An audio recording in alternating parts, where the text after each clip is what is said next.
Good morning, नमस्कार। मैं सभी हमारे पैरामिलिट्री फोर्स के साथियों से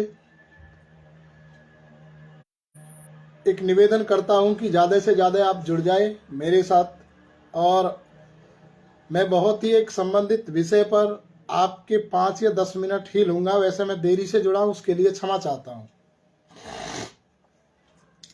साथियों, मैं आप सब लोगों को बताना चाहता हूं कि आज इस लाइव वीडियो में आपके मध्यक्ष आने का मुख्य उद्देश्य क्या है। जैसे कि बीते काफ़ी दिन से मैं सोशल मीडिया पर इस तरह से आपके बीच में नहीं आया, लेकिन आज जो सोशल मीडिया पर आने के बाद मैं आपके बीच में जुड़ा हूं। काफ़ी यहाँ पे अंधेरा है क्योंकि लाइट नहीं है, और मैं बहुत सारी बातों पे आपसे चर्चा करूंगा, बहुत सारी बातों को आपके बीच में बताऊंगा। और मैं जानता हूं कि सबसे पहले आप क्या सुनना चाहते हैं, जिसके लिए मैं अभी बात करके लोगों से आया हूं। साथियों, बात शुरू करते हैं। आने वाले समय में मकर संक्रांति की आप सभी को हार्दिक शुभकामनाएं, पैरामिलिट्री फोर्स के जवानों को।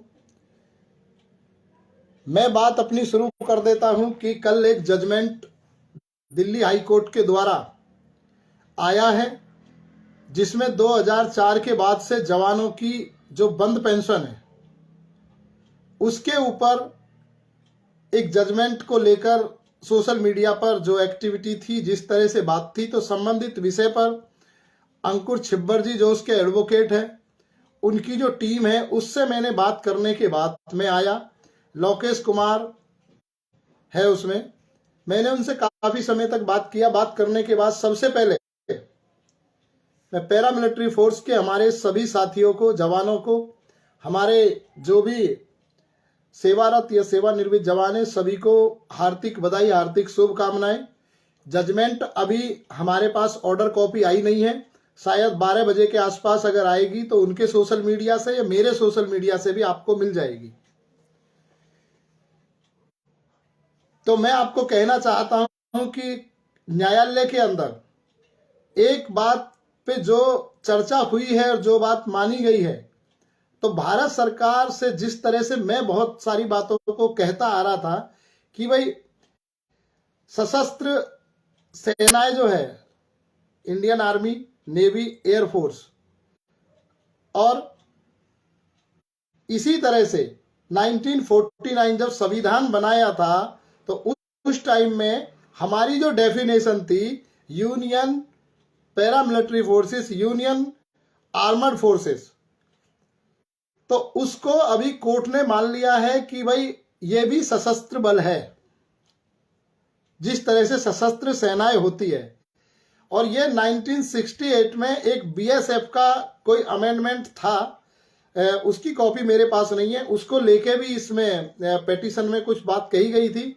और उसके बाद 1979 के रूल में भी लिखा है कि union paramilitary forces and union defence forces. तो ये हमारे लिए एक बहुत बड़ी बात है कि दिल्ली हाई कोर्ट ने इस बात को एक बार शुरुआत कर दी है। और मैं अंकुर छिब्बर जी जो इसके एडवोकेट है, मैं शाम को उनसे बात करूंगा। अच्छी बात है कि जो लोग न्यायपालिका में जाके केस लड़ रहे हैं, लड़ने का प्रयास कर रहे हैं, हमारा काम है उनका उत्साह बढ़ाना, उनका सपोर्ट करना, ना कि उन्हें डिमोरलाइजेशन करना, उनका मनोबल गिराना नहीं। अच्छा काम कर रहे हैं वो लोग। साथ ही मैं कहना चाहूंगा कि पैरामिलिट्री फोर्स से संबंधित जो विषय है 2004 के बाद की बंद पेंशन, ओपीएस, वो बहुत ही अनिवार्य प्रश्न है, क्योंकि 2024 में जब ये जवान रिटायर होंगे तो इनके पास में कोई मुद्दा नहीं रहेगा। और ये पैरामिलिट्री फोर्स के सभी संगठनों को दिल से कोसेंगे कि यार हमने आप लोगों के चक्कर में ना हम केस फाइल कर पाए, ना कुछ कर पाए, और आपने हमारी ये लड़ाई पूरी तरह से नहीं लड़ी। तो हमें इन आने वाली जो पीढ़ी पैरामिलिट्री फोर्स में काम कर रहे हैं, हमारे अधिकारी, हमारे भाई, हमारे 2004 के बाद के जो एनपीएस स्कीम में है, वो इस बात से पीड़ित है और उन्हें ये पेंशन मिलनी चाहिए। और ये पेंशन मिलने की पहली शुरुआत हो चुकी है। मैं इससे पूरी तरह से खुश हूं। और आगे अगर गवर्नमेंट इसको सुप्रीम कोर्ट में इसको रीपेटिशन फाइल करेगी तो सुप्रीम कोर्ट भी जाने के लिए जो हमारी टीम है वो तैयार है और वो पूरी तरह से इस मामले को आगे भी उठाएगी। साथियों, मैं आना चाहता हूं कुछ और चंद बातों पर। अभी एक दो रिट पेटिशन, ये 6 paramilitary force, BSF, CRPF, CISF, SSB, ITBP and Assam rifles, इनमें कुछ अभी जो हमारे मिलने वाले मौलिक अधिकार जो सरकार की तरफ से है वो मिलने चाहिए, जो नहीं मिले। अभी 5 तारीख में मेरी केंद्रीय गृह मंत्री जी से त्रिपुरा में मुलाकात हुई। मुलाकात के बाद मैंने उनसे जो आपका 100 दिन की छुट्टी का जो प्रावधान है वो भी रखा। सीआईएसएफ के जवानों को हमारी 30 दिन छुट्टी मिलती है, वो भी सारी चीज रखी। और हमने बहुत सारी चीज की, हमारा जो रूल ऑफ जो लॉ है हमारा पैरामिलिट्री फोर्स का, वो चेंज होना चाहिए। 2004 के बाद इसी कानून की वजह से हमारे लोगों की पेंशन बंद कर दी गई थी।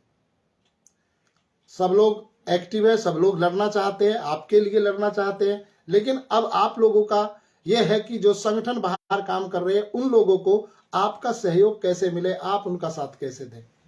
साथियों, मैं आपसे कहना चाहता हूं कि आप लोगों को उनका सहयोग, जो बाहर संगठन है, किस तरह से आप उनका सहयोग कर सकते हैं, क्योंकि आने वाले समय में आप भी एक तरह से इसी व्यवस्था का हिस्सा बनेंगे और 2024 तक ये लड़ाई अंतिम पड़ाव तक लड़ी जाएगी कि आपकी 2004 के बाद पेंशन आपको पुनः पुराने ओपीएस रूल के हिसाब से दी जाए। आगे बढ़ते हैं।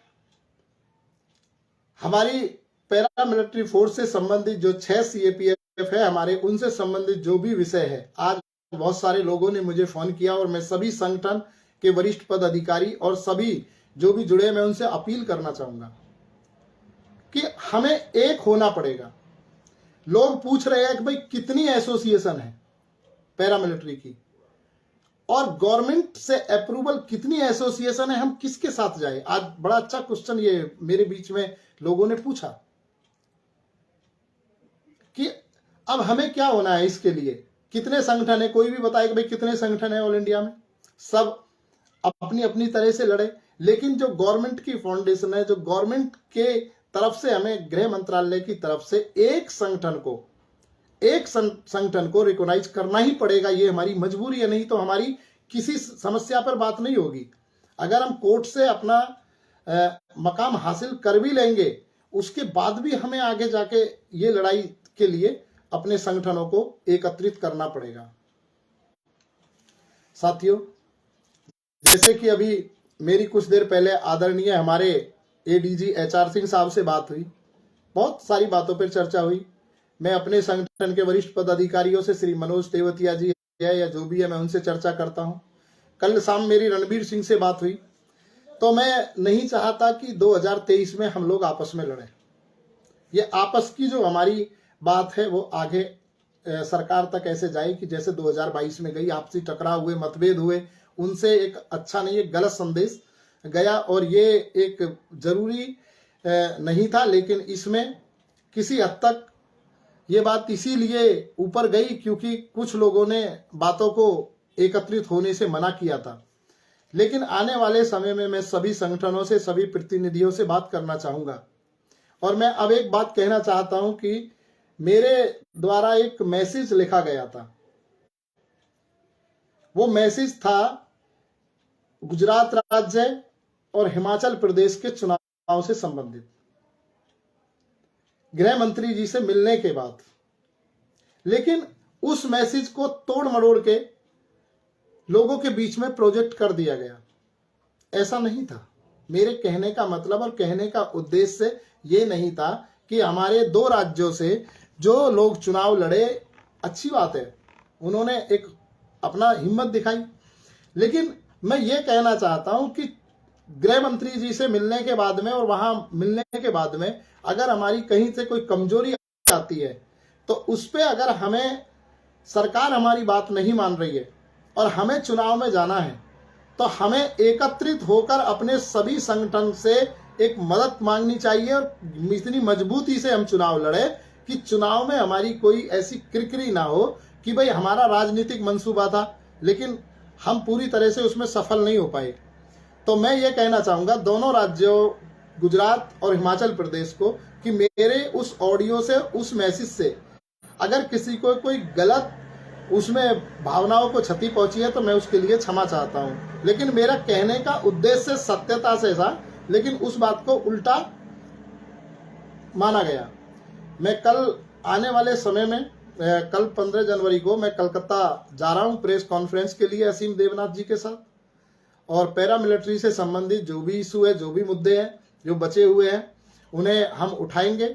और आने वाले समय में लास्ट में मैं एक ही बात आप सब लोगों से कहना चाहता हूं कि एक होकर, एक मजबूती से न्यायालय में पिटीशन जो फाइल हुई है, और अगर उसमें इस तरह का कोई संदेश है कि हमें पैरामिलिट्री फोर्स मानने के लिए, जो हमें मानते नहीं थे कि नहीं ये तो सेंट्रल आर्मर्ड पुलिस फोर्सेस है, तो उन लोगों को अभी सीधा एक ही काम करना चाहिए कि पूरी तरह से जो पिटीशन है उसका सहयोग करें और उसकी सत्यता ऑर्डर आने तक इंतजार करें कि उसमें लिखा क्या है।